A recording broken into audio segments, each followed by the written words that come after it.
आज की कहानी जीवन का कटु सत्य है, क्योंकि जो होना है वो होना ही है।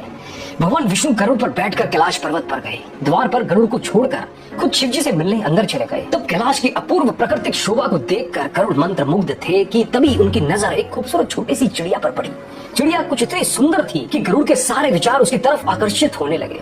उसी समय कैलाश पर यमदेव पधारे और अंदर जाने से पहले उन्होंने उस छोटे से पक्षी को आश्चर्य की दृष्टि से देखा। गरुड़ समझ गए उस चिड़िया का अंत निकट है और यमदेव कैलाश से निकलते ही उसे अपने साथ यमलोक ले जाएंगे। गरुड़ को दया आ गई। इतनी छोटी और सुंदर सी चिड़िया को मरता हुआ नहीं देख सकते थे वो।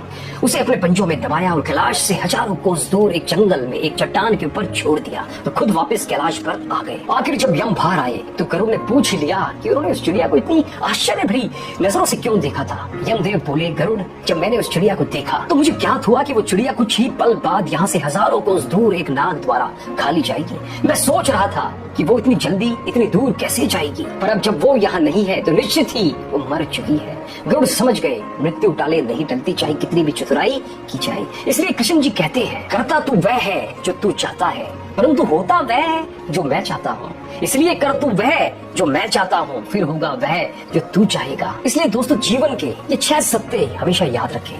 पहला, कोई फर्क नहीं पड़ता कि आप कितने खूबसूरत हैं, क्योंकि लंगूर और गोरिल्ला भी अपनी ओर लोगों का ध्यान आकर्षित कर ही लेते हैं। दूसरा, कोई फर्क नहीं पड़ता आपका शरीर कितना विशाल और मजबूत है, क्योंकि शमशान तक आप अपने आप को नहीं ले जा सकते। तीसरा, आप कितने भी लंबे क्यों ना हो, मगर आने वाले कल को आप देख नहीं सकते। चौथा, कोई फर्क नहीं पड़ता आपकी त्वचा कितनी गोरी और चमकदार है, क्योंकि अंधेरे में रोशनी की जरूरत पड़ती ही है। पांचवा, कोई फर्क नहीं पड़ता कि आप नहीं हंसेंगे तो सब भी कहलाएंगे, क्योंकि आप पर हंसने के लिए दुनिया खड़ी है। छठा, कोई फर्क नहीं पड़ता कि आप कितने अमीर हैं और दर्जनों गाड़ियां आपके पास हैं, क्योंकि घर के बाथरूम तक आपको चल के ही जाना पड़ेगा। इसलिए संभल कर चलिए, जिंदगी का सफर छोटा है, हंसते हंसते काटिए, आनंद आएगा। और अंत में ये बात हमेशा याद रखिएगा कि क्या जो होना है वो होके ही रहेगा। एक माचिस की तिल्ली, एक घी का लोटा, लकड़ियों के ढेर पे कुछ गट्टे में राख, बस इतनी सी है आदमी की औकात। एक बूढ़ा बाप शाम को मर गया, अपनी सारी जिंदगी परिवार के नाम कर गया। कहीं रोने की सुख बुघाट तो कहीं फुसफुसाहट, अरे जल्दी ले जाओ कौन रखेगा सारी रात, बस इतनी सी है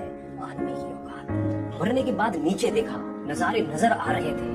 मेरी मौत पे कुछ लोग जबरदस्त तो कुछ जबरदस्ती रो रहे थे। नहीं रहा चला गया, 4 दिन करेंगे बात, बस इतनी सी है आदमी की औकात। बेटा अच्छी तस्वीर बनवाएगा, सामने अगरबत्ती जलाएगा, खुशबूदार फूलों की माला होगी, अखबार में अश्रुपूरित श्रद्धांजलि होगी, बाद में उस तस्वीर पे जाने भी कौन करेगा साफ, बस इतनी सी है आदमी की औकात। जिंदगी भर मेरा मेरा मेरा किया, अपने लिए कम अपनों के लिए ज्यादा जिया, कोई ना देगा साथ जाएगा खाली हाथ, क्या तिनका ले जाने की भी है हमारी औकात। इस कहानी ने आपके दिल को छुआ हो तो इस कहानी को ज्यादा से ज्यादा औरों के साथ भी शेयर जरूर कीजिएगा, जिनसे उन्हें भी पता चल सके कि जो होना है वो होके ही रहेगा। धन्यवाद।